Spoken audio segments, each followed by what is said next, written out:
حضرت عثمان غنی رضی اللہ تعالیٰ عنہ نے مدینہ منورہ پہنچنے پر مسلمانوں کے لیے کیا خدمات انجام دی؟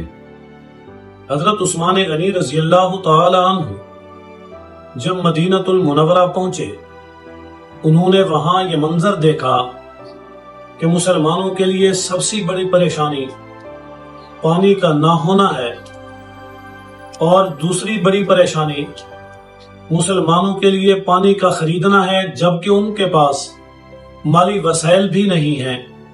اب دونوں پرابلم سامنے آئی کہ پانی نہیں ہے، اگر ہے تو وہ یہودیوں کے پاس ہے اور اس کی قیمت دے کر پانی لینا پڑتا ہے۔ حضرت عثمان غنی رضی اللہ تعالی عنہ نے پہلے یہودی سے 12,000 درہم کے بدلے میں آدھا کنواں خریدا تاکہ مسلمان بغیر کسی معاوضے کے پانی لے سکیں۔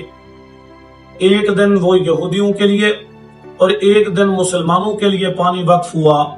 پھر حضرت عثمان غنی رضی اللہ تعالی عنہ نے دوبارہ اس کنویں کو مکمل طور پر مسلمانوں کے لیے خریدا اور اس کے دوسرے حصے کے 8,000 درہم دے کر یہ مسلمانوں کے لیے ہمیشہ کے لیے وقف کر دیا، اور مسلمانوں کے لیے پانی کا مسئلہ تا حیات حل ہو گیا۔